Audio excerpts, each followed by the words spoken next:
Older, Further Stranger, Episode 11, Salt of the Earth.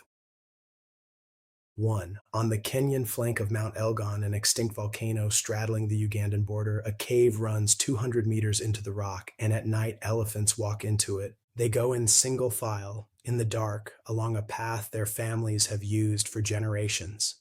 They knock their heads on the low ceilings. In the back chambers, they work with their tusks, levering slabs off the wall, crushing the rock and swallowing it, 20 kilos an animal in a night. When they leave, buffalo and bushbuck and hyena come in to eat what has been knocked down.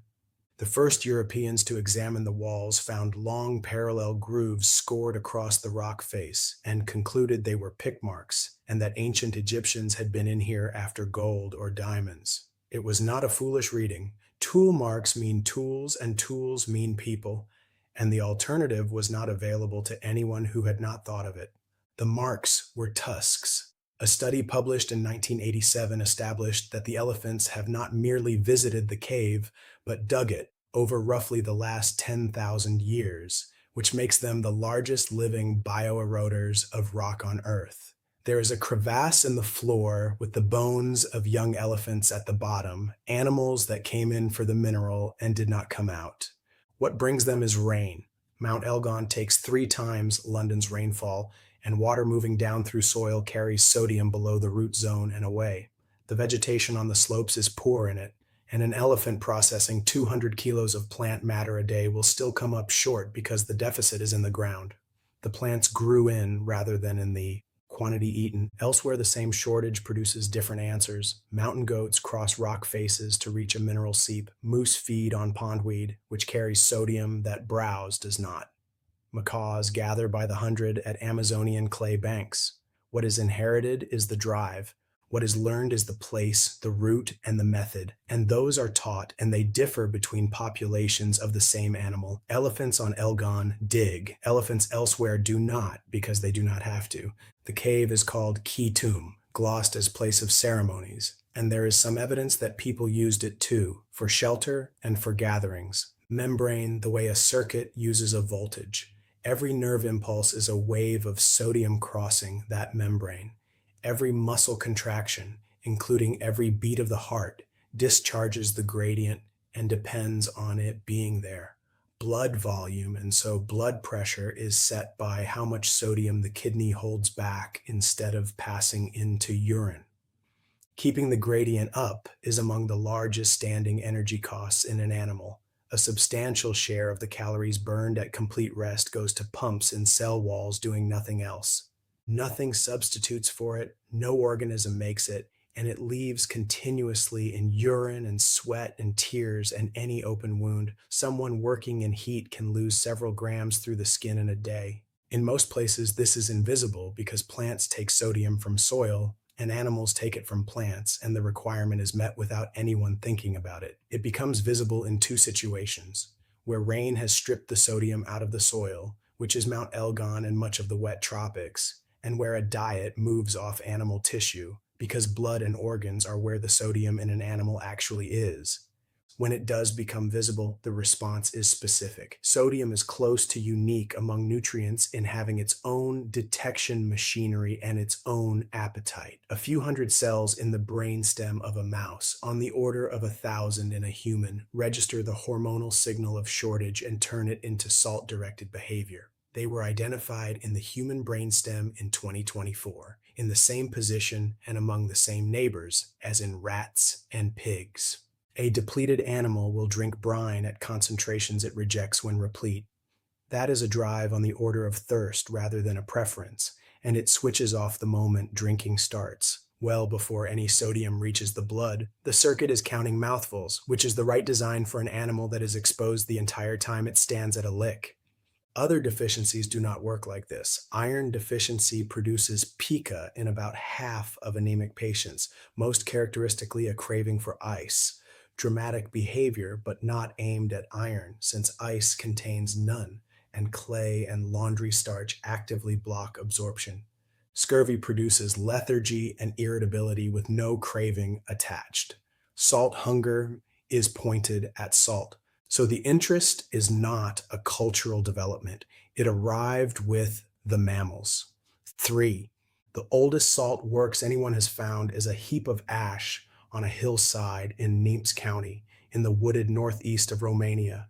Charcoal above the village of Lunca, Gheorghe Dumitroaia of the museum at Piatra Neamț founded in 1984. Olivier Weller of the CNRS has worked it since 2002. 4 meters from the mound, a spring comes out of the hillside carrying 160 grams of dissolved salt per liter. Seawater carries 35. This is 6 times the Mediterranean, running free at the surface of the ground. The process that built the heap uses no equipment at all. A fire is burned on bare earth and allowed to fall to embers. Brine is poured across the hot ash. The water goes off as steam almost at once, and the salt stays behind. The ash is raked aside and the fire rebuilt. There is no vessel at any stage. The mound is the factory and the spoil heap together, and it grew for 3,000 years. The first trench went down 3.5 meters and stopped at the water table. In 2004, the excavation was widened, reached the bottom, and found a shaft lined with timber, sunk 5.25 meters through wet, unstable ground to reach salt water. In the deepest layers lay pottery of the Starcevo Krish culture, the first farmers of southeastern Europe. The date is 6050 BC. There is no writing anywhere on Earth, and there will be none for 3,000 years. No city, no bronze, no wheel, no plow, no draft animal, no sail. Nobody needed the shaft. A stronger brine than anything it would reach was running at the surface 4 meters away. Sinking it meant felling timber, shaping it, driving it through saturated ground, and keeping the opening from collapsing. It was dug for more brine, or better brine, or brine available when the spring froze or fouled. And whichever it was, it is capital investment at the very base of the record, by people with no metal, for a commodity that dissolves in the rain. 4. Seawater carries about 35 grams of salt per liter. A liter boiled dry yields roughly 2 teaspoons. Doing that at scale consumes wood at a rate that strips a coastline, which is why direct seawater boiling is rare in the record, and why nearly every method ever devised is at bottom a way of raising the concentration before any fuel is spent. Where the climate allows, the sun does the work. Seawater is admitted to shallow ponds and moved through a series of them as it thickens until salt crystallizes and can be raked up. The Mediterranean, Gujarat, the Adriatic, the Bay of Borneo. It costs nothing in fuel and leaves nothing behind. Where the climate does not allow it, the trick is to start with something stronger than the sea. Inland brine springs occur where groundwater has run through a buried salt deposit. Distribution of prehistoric salt production across Europe is largely the distribution of those springs. The brine is then reduced in coarse-fired vessels held above a fire on clay pillars until the salt sets solid and the vessel is smashed to free the cake whole. That is briquetage, and the pot is a mold. Or the pot is dispensed with entirely and the brine goes onto hot ash, as at Lunca. Pliny records the ash method from Gaul and Germany in the 1st century AD, with oak reckoned the best wood because oak ash has salt-like properties of its own, and hazel preferred in some districts. 6,000 years after Lunca, unconnected to it, and by then a subject for connoisseurs.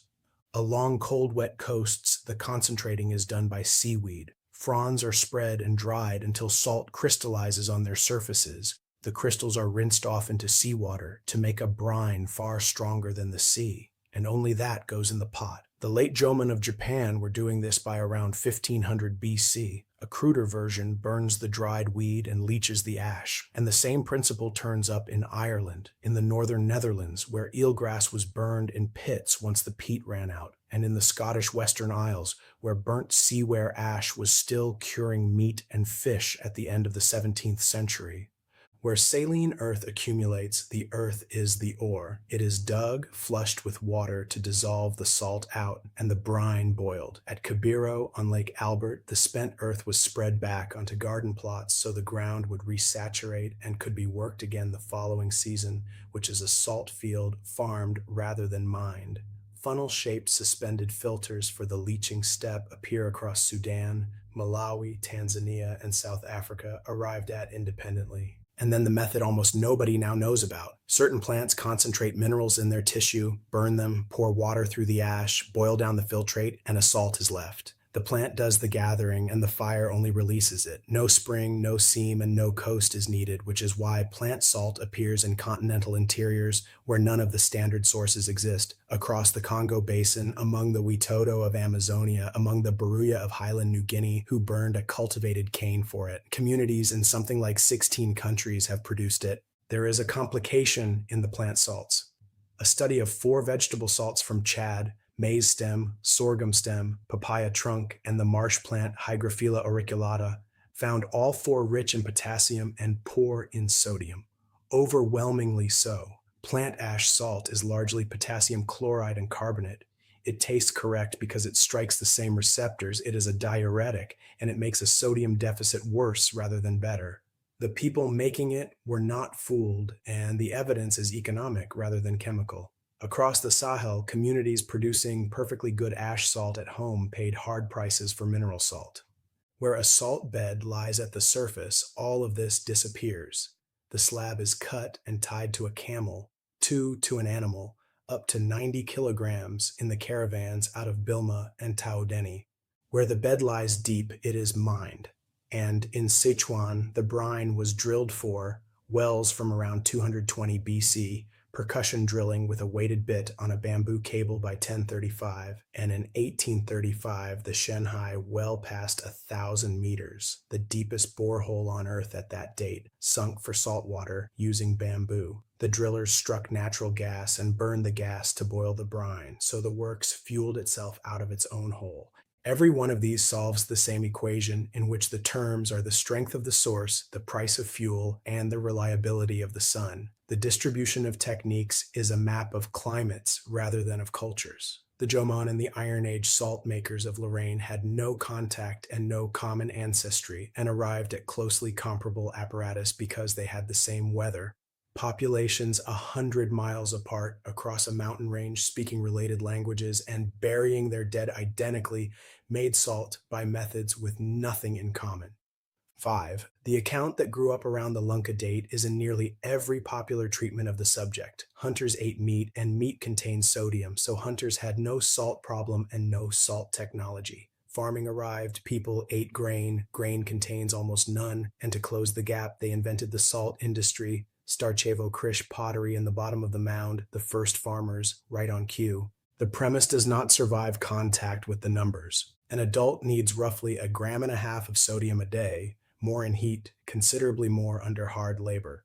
Muscle meat runs at 60 to 70 milligrams per 100 grams. Covering the requirement from lean flesh alone means eating more than 2 kilos a day, indefinitely, which no population has done.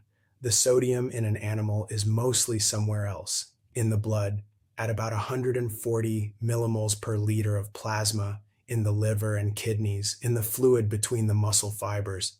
A carcass is rich and a steak is poor. So whether a hunting population has enough turns on what becomes of everything that is not muscle, whether the animal is bled out on the ground or the blood is caught and drunk, whether the organs are eaten or discarded, whether the cooking liquid goes down someone's throat or into the dirt. Those are customs. They differ between neighboring valleys, between seasons, and between who in a camp is eating. The other animals make the point from the far side. A wolf eating whole prey takes the blood, licks. A deer or a horse must find the mineral separately, which is why licks exist. People eat both, and how much sodium they get.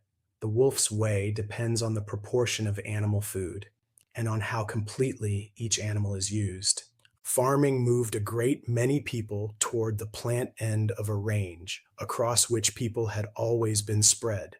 That is a real change, and a much smaller one than the story needs. The oldest arrangement needs no technology because the animals do the finding. At Big Bone Lick in Kentucky, salt springs drew mammoths, mastodons, and bison for tens of thousands of years, and their bones accumulated in the soft ground around the seeps. The Delaware and the Shawnee used the place as a salt source and as a hunting ground, which are not 2 uses, but 1. In 1739, a French baron came across what he took to be elephant bones there. Thomas Jefferson, casting about for an American antiquity to set against the ruins of Europe, sent Lewis and Clark to collect them, and some 300 were eventually excavated. Mastodon, ground sloth, ancient bison, woodland musk ox, stag moose. The site became known as the birthplace of American paleontology. For 2 centuries, the assumption was that the animals had simply mired themselves in the boggy ground and died. In 2008, marks on excavated bone were argued to indicate a Paleo-Indian hunting and butchering ground, though some paleontologists hold that the marks are environmental rather than made by knives. Contested or not, the underlying logic is not contested at all.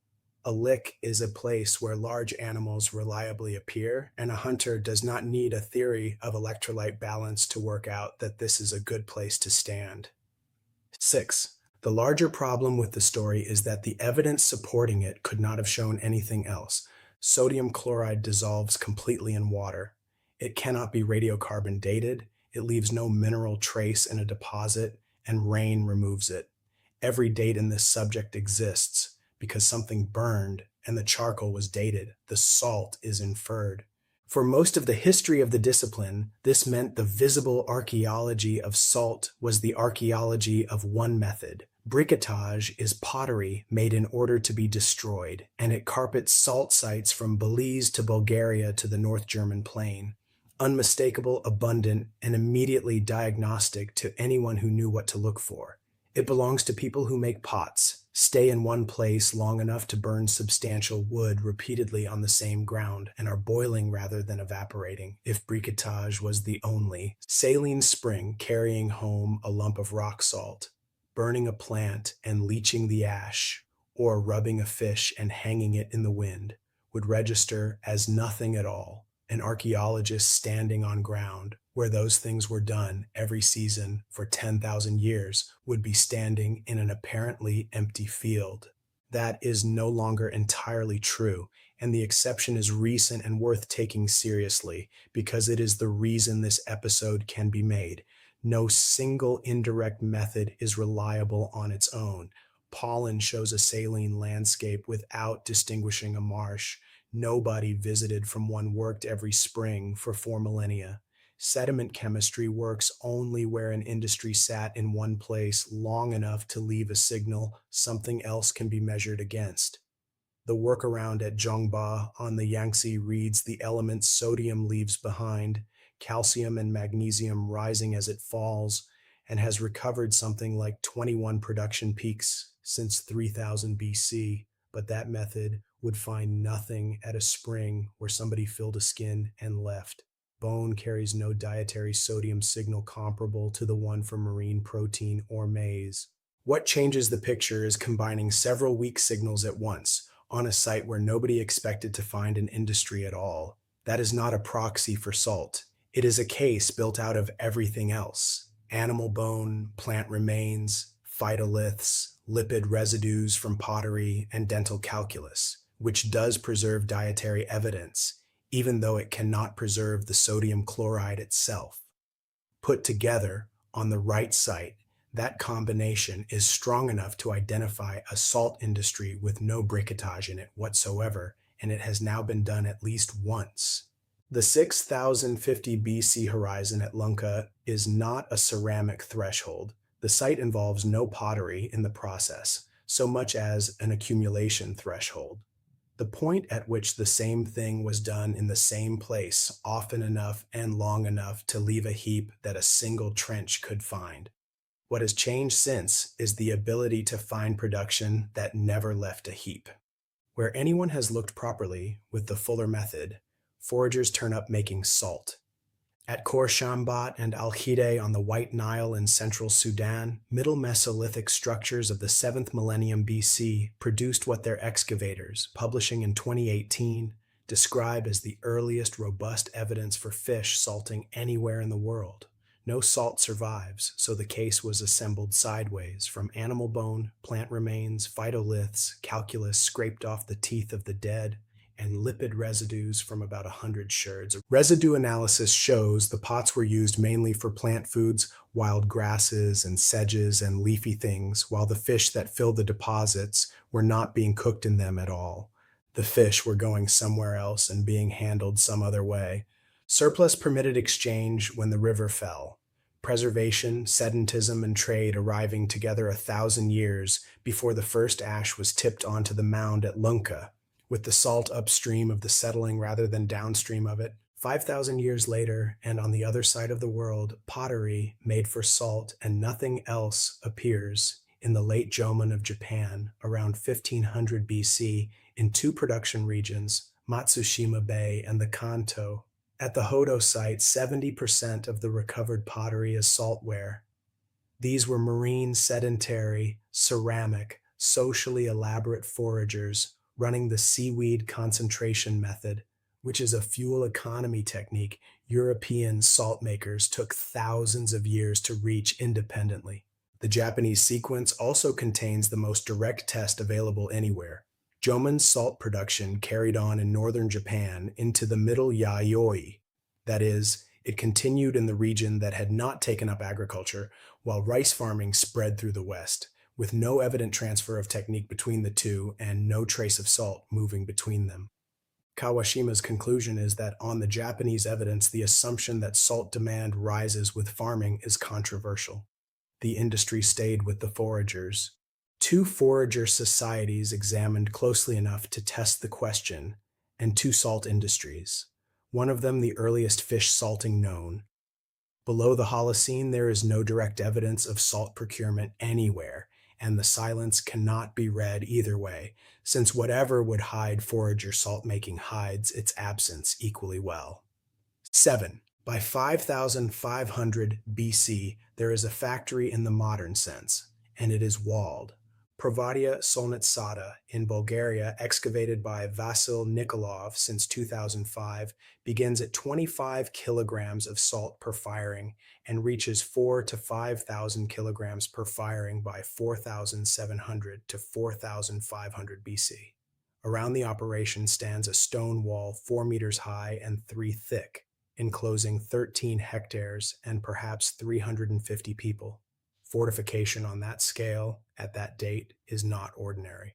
40 kilometers away is the Varna Cemetery, around 4,300 BC, holding roughly 3,000 worked gold objects, the earliest large concentration of gold anywhere in the world, in graves that are the earliest unambiguous evidence of steep social hierarchy in Europe. Nikolov reads Varna as salt money.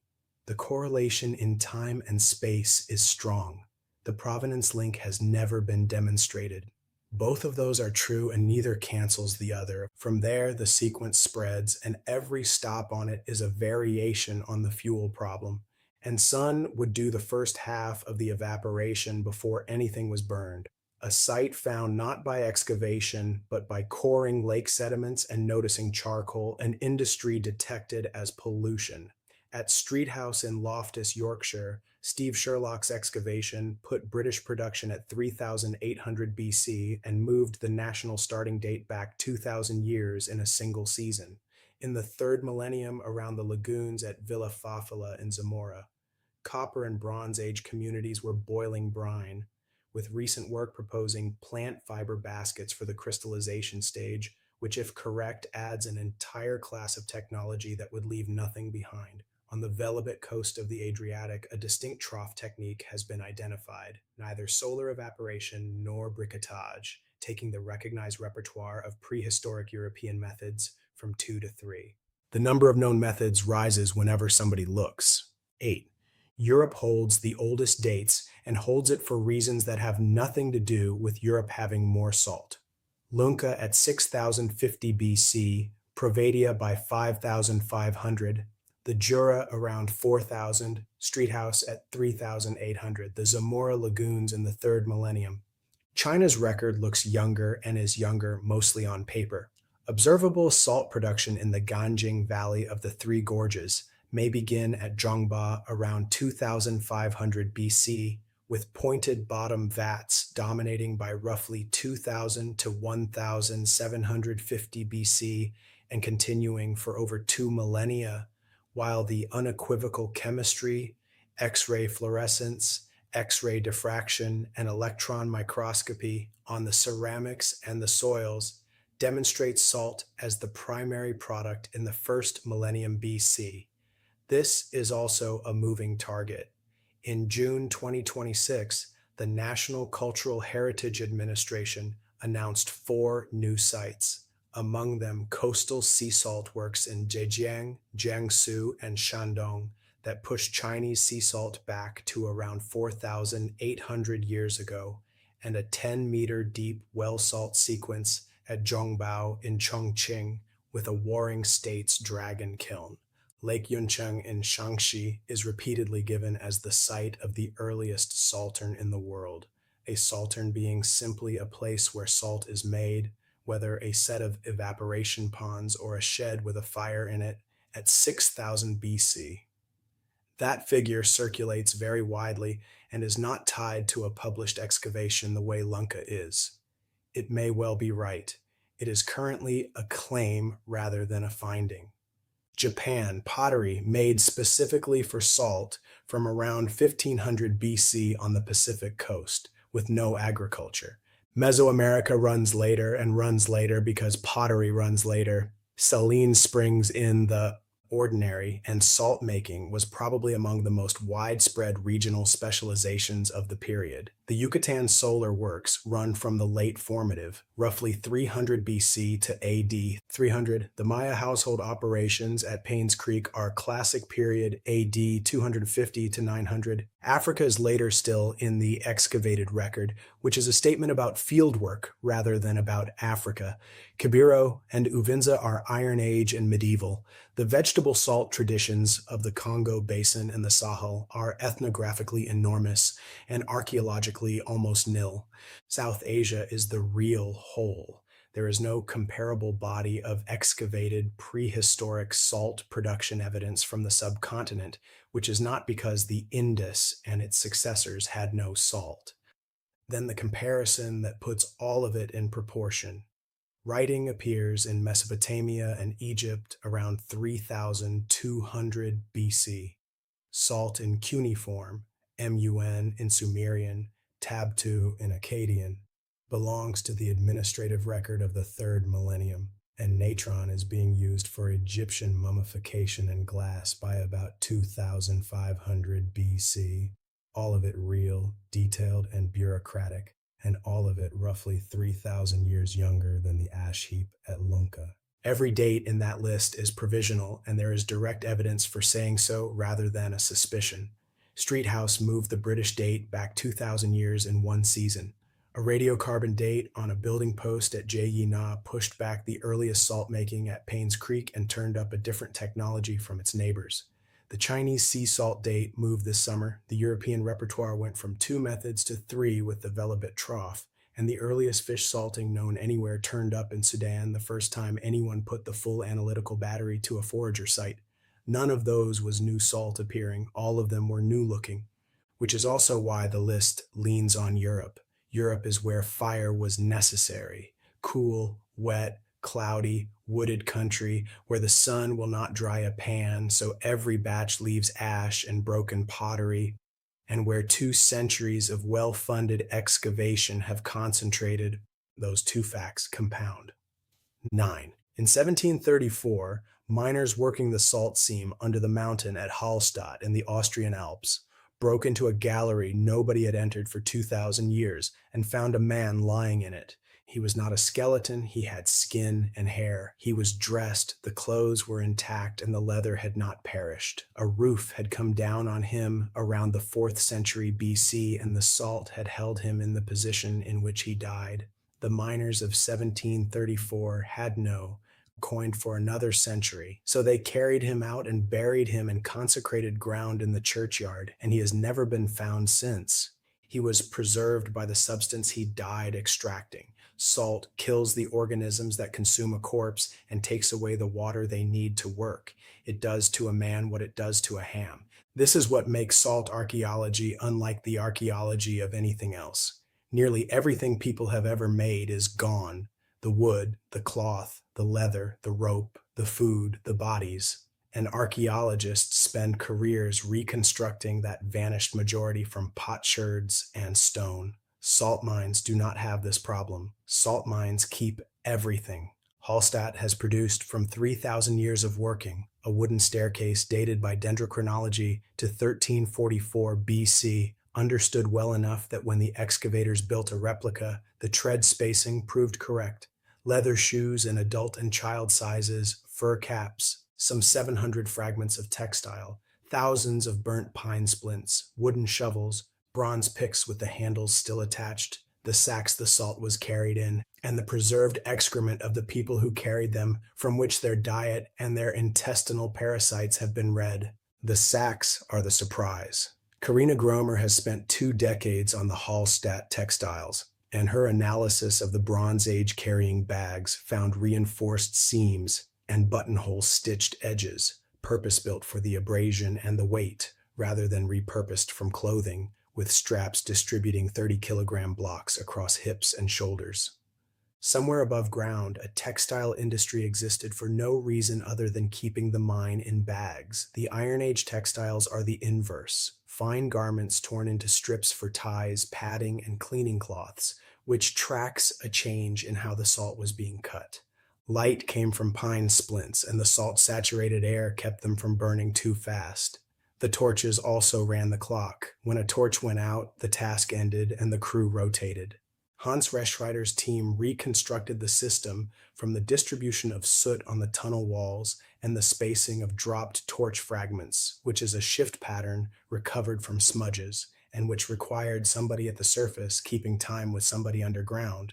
And the workforce included very small children. 40 subadult skeletons from the Iron Age cemetery were examined systematically for joint damage consistent with early workload. Children of 6 had osteoarthritis of the elbow, knee, and spine. Several had fractured skulls or fragments snapped off a joint under severe strain. Every individual showed worn or compressed vertebrae. A child-sized leather cap dated between 1000 and 1300 BC came out of the mine together with very small picks. The reconstruction has 3 and 4 year. Hallstatt was one of the wealthiest communities in Europe.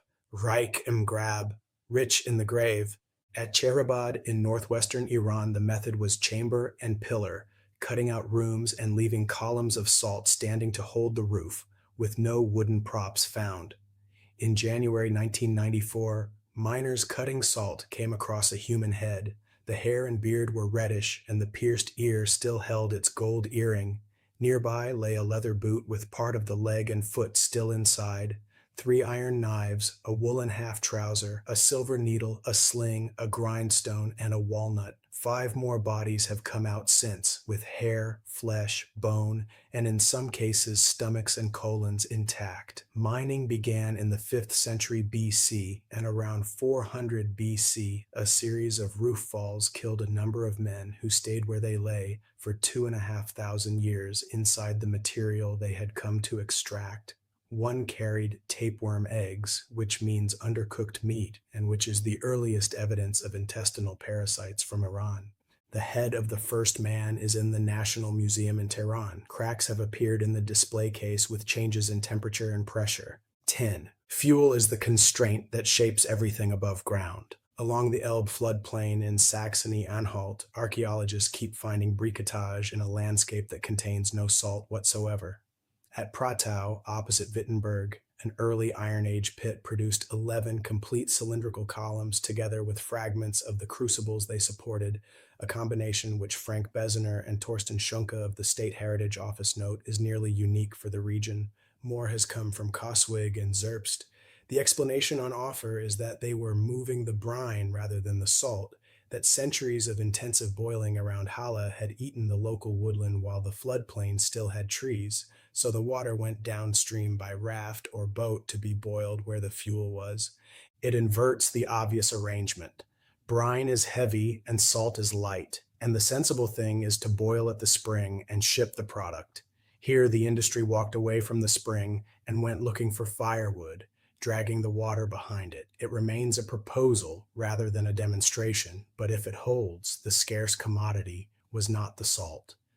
The same appetite shows at the Selle in Lorraine, where a project running from 2001 to 2017 mapped workshops across tens of hectares by geophysical survey before putting a spade in the ground and documented environmental damage on a scale that reads as. This is also why the archaeological map of salt looks the way it does. Where the sun would do the work, it did, and left nothing. No fuel, no fired ceramic, no mound. Where it would not, fire did the work and left everything. The record of salt production is overwhelmingly a record of cool, wet, wooded country and nearly blank across the sunny coastlines where most of the salt in human history was almost certainly made. The industries that had it easy are the ones that vanished. 11. Salt, at 15 to 20%, does something more interesting than preserving. It selects. High enough to stop putrefaction, low enough that salt-tolerant bacteria survive and the fish's own gut enzymes go to work on the flesh, breaking it down into free amino acids, glutamate above all, Roman garum and Greek garos before it, Vietnamese nuoc mam, Khmer prahok, Thai plara, Korean jotgal, Filipino bagung, Italian colatura di alici, Niçois pissalat, and Worcestershire sauce, which is the same idea in Victorian dress. Sally Granger has drawn a distinction that most accounts collapse. Liquamen, small fish fermented whole with salt, was ordinary, cheap, and traded everywhere. Garum proper was made from blood and viscera, tunny for preference, and was expensive precisely because it was disturbing to contemplate. The archaeology shows the plain product was what actually moved through the empire. When people observe that Vietnamese fish sauce resembles garum, what it resembles is liquamen. The luxury version is the one nobody can find. Around 300 Roman salting factories are known. Bilo Claudia in southern Spain has 12 workshops, the largest over 250 square meters. Troya in Portugal has 25. Identification has gone chemical. Cholesterol degradation products, validated first on experimentally fermented garum and then applied to vats at Bailo, Troya, Marsa, Kurlaz, and Etel, so it is now possible to say what a particular tank held. The amphorae carried painted labels giving contents, grade, and producer, and Aulus Umbricius Scaurus of Pompeii is identifiable by name as a fish sauce magnate, his house surviving with its mosaic floor, along with jars bearing his name. Whether Southeast Asian fish sauce descends from garum along the trade routes or was invented independently remains open. The salt archaeology contributes the most useful fact available. Go-O Chua in the lower Mekong has briquetage in quantity between 2,900 and 2,200 years ago, which is organized salt production in Vietnam, centuries before any plausible Roman contact and before any state existed in the region.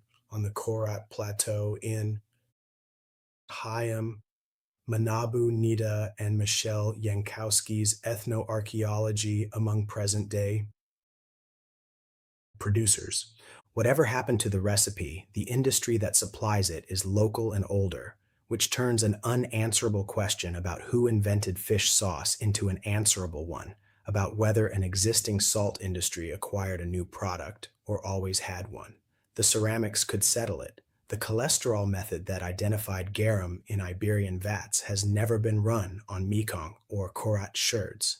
The technique exists. The material is excavated and curated, and the question has not been put. The same fuel logic that governs production governs preservation. Northern Norway air dries cod with no salt at all, cold, dry wind, and stockfish comes out hard as timber and keeps for years. Further south, where the air is warm and damp, drying alone fails, and the fish must be salted to near saturation, which is why bacalao ran on imported solar salt from Setúbal, Cádiz, and the Bay of Bournemouth. Southern sun shipped north to preserve northern fish. 12. A dry cake of consistent weight is a coin, and the cake is an engineered object rather than a convenience. Salt is hygroscopic. It pulls water out of the air, and left loose in a damp room, it cakes, slumps, and reverts to brine. It is a commodity that tries to dissolve itself. Everything downstream is organized around keeping it dry, and the pot exists to deliver it in a form that can be stacked, counted, and carried. Baruya salt bars traded at fixed rates against bark cloth, stone tools, feathers, and shells. Ethiopian amole bars, cut to standard size and hauled out of the Danakil, circulated as currency into the 20th century. Saharan slabs came to a camel. None of those societies needed a mint because the production process delivers the commodity already denominated. Al-Bakri, writing in 1067, records that the king of Ghana levied 1 gold dinar on every donkey load of salt entering his country and 2 dinars on every load leaving it, against 5 mithqals for copper and 10 for other merchandise. Salt tax to double on the way out inverts ordinary tariff logic, and it was deliberate. The crown wanted the salt to stay. The famous claim that salt exchanged for gold weight for weight does not survive the numbers. A 90-kilo block moving from Timbuktu down to Janneh could double in value and be worth something on the order of 450 grams of gold, a ratio near 200 to 1. Salt was extravagantly expensive. It was not gold. Passage amounting to monetary policy. Nuggets from every mine reserved for the king, only gold dust left to the people, on the reasoning that otherwise gold would become abundant enough to lose its value. The confirmation arrived in Cairo in 1324, when al-Umari reports that Mansa Musa's party spent so lavishly they depressed the value of gold in Egypt. The mithqal had not gone below 25 dirhams before, and afterwards it fell and stayed low. The mines themselves are nearly blank archaeologically, and the blankness follows from everything already established. Rock salt has no production signature. Cut the slab, tie it to a camel, and everything is already solid. Taghaza was worked out and abandoned for Taudani, and the buildings Ibn Battuta described as made of salt blocks were themselves soluble. The middle of the chain is well dug. Kumbi Saleh, Tegdaust, Gao, Esuk, Tadmeka, Geno, while the gold end is nearly as thin as the salt end. So the most famous exchange in African economic history is documented chiefly through Arabic geographers writing at a distance. Al-Bakri never crossed the Sahara, and the silent trade set piece that decorates every popular telling traces back to Herodotus, describing an entirely different coast, recopied for 2,000 years. Once salt must be kept dry, the warehouse becomes a choke point, and a choke point is a place to stand. Under the French gabelle, salt was funneled through royal warehouses, and households in the heavily taxed provinces were obliged to buy a fixed annual quantity, whether they wanted it or not, which produced smuggling on an industrial scale, a specialized customs force to fight it, and riots that ran to the revolution. China moved paper rather than salt. Merchants purchased certificates entitling them to collect a set quantity from a designated works and sell it in a designated territory. And under the Ming, a merchant could earn certificates by delivering grain to the frontier garrisons, so the salt monopoly became the supply line feeding the army on the northern border. That is not a state taking a cut of a trade. It is a state issuing the right to trade and spending that right on logistics.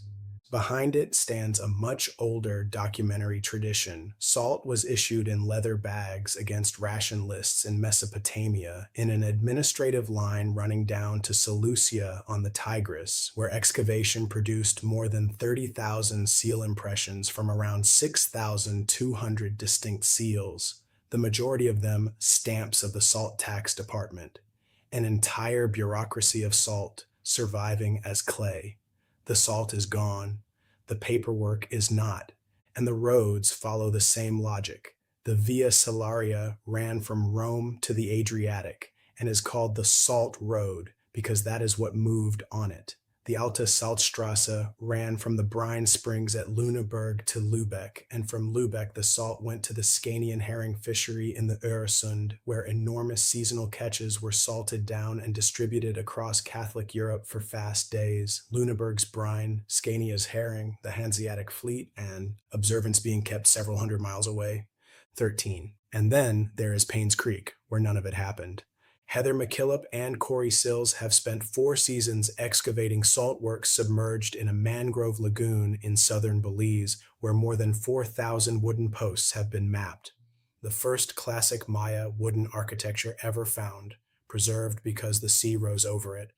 What the excavation of Ta'ab Nukna and Ekwenal established is that the salt kitchens, thick with briquetage, stand beside residences holding the ordinary mixed assemblage of a Maya household.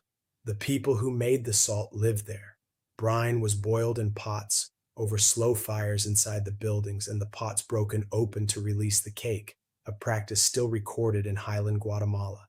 The finished salt went inland by canoe, traded to communities with none of their own, in a region whose cities had an obvious and enormous appetite for it. There are no overseers, no elite quarter, no evidence that anybody taxed any of it. That is not an absence of evidence for control. It is positive evidence of a different organizational form, a family business at scale, supplying a state that never took it over. And the earliest site in the group, J Yi Na, red against the others, yields a technological sequence: pot suspended over open flame first, then clay ovens that trapped the heat and burned less wood, households improving their fuel economy with nobody standing over them, which answers a question that would otherwise stay open. Provadia had heavy control and a primitive technique. Payne's Creek had real engineering and no control at all. What decides whether a ruler can take a cut is neither the sophistication of the state nor the sophistication of the technology. It is the shape of the source. One spring, one seam, one shaft can be stood on by a single man with a spear.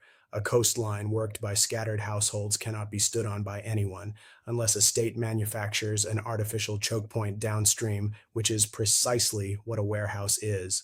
The Roman evidence puts a direction on the causation. Work published in 2024 on coastal peninsular Italy documents a shift from briquetage to large-scale saltern systems around the beginning of the Roman period, driven by urban growth and demand, with the same growth pushing elites in the larger centers to seek control over production. Demand, then scale, then the efficiency shift, then capture, not technology, then capture.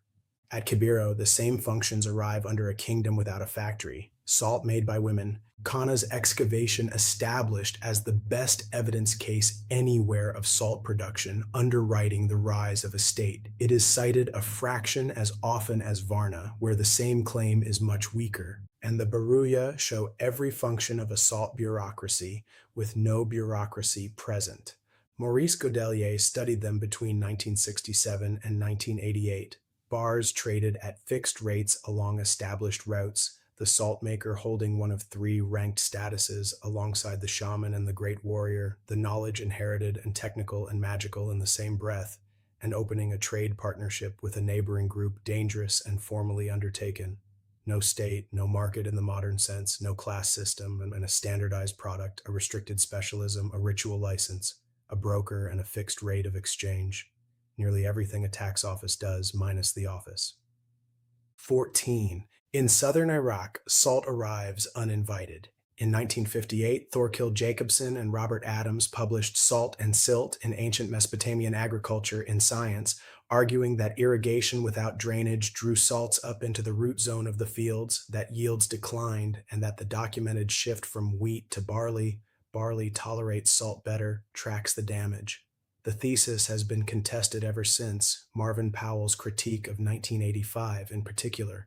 It remains the only major argument in which salt is the antagonist. Everywhere else in this story, salt is a resource people go to enormous trouble to acquire.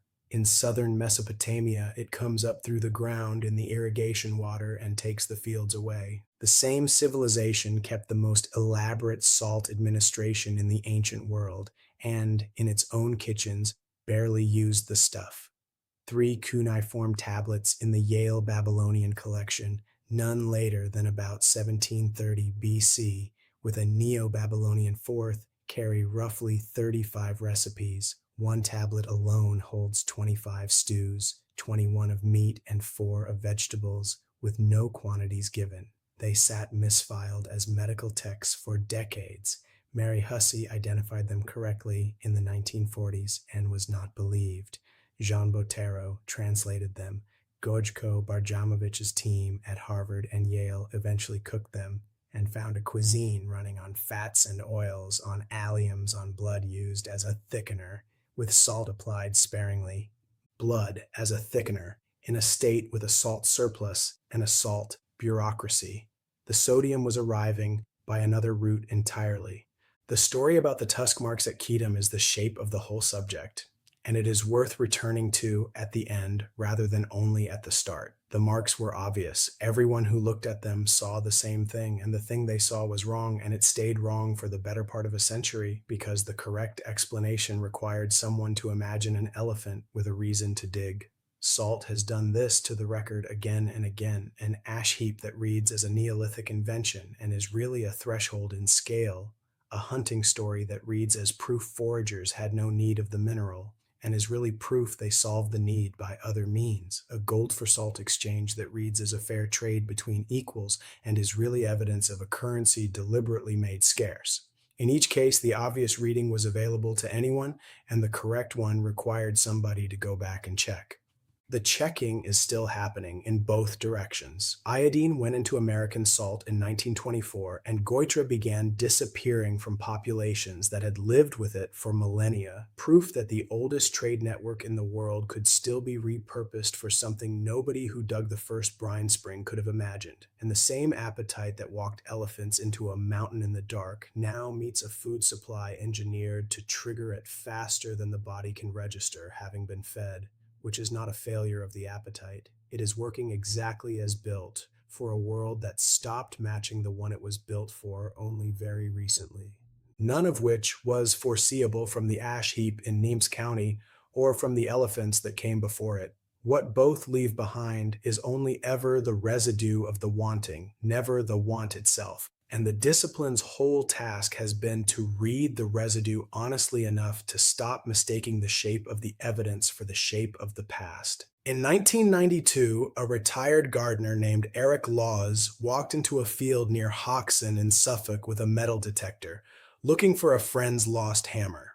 He found the richest Roman hoard ever recovered in Britain, some 15,000 coins, gold jewelry, 100 spoons and ladles, packed into an oak chest and buried sometime after 407, as Roman authority in Britain came apart. He stopped digging and reported it, which is why we have it in context. Among the silver were 4 small hollow vessels for spice. The best known is modeled as the upper body of a wealthy woman holding a scroll, 4 inches high, her hair and jewelry picked out in gilding. Set into the base is a rotating disc with 3 positions: open to fill through a funnel, closed for carrying, and a ring of fine holes for sprinkling. Closed for carrying. Somebody had thought about the damp. Tusks on paths worn by generations of them going up, mistaken for the work of miners who were never there. At the other, a silver woman with a dial in her feet, lying in a Suffolk field for 1,500 years, waiting for someone who was never coming back. In between, a fire on bare ground in the Carpathians with brine poured across the hot ash, and a timbered shaft sunk 5 meters for water that was already running at the surface. A wall in Bulgaria built to guard a boiling pan, a child's cap and a small pick in an Austrian mountain next to a man who has not decayed. The whole record is like this, a scatter of things that happened to survive, standing in for an enormous quantity of things that did not, and the only honest way to read it is the way the elephants read the walls at Kedum, by going back generation after generation and checking again. End.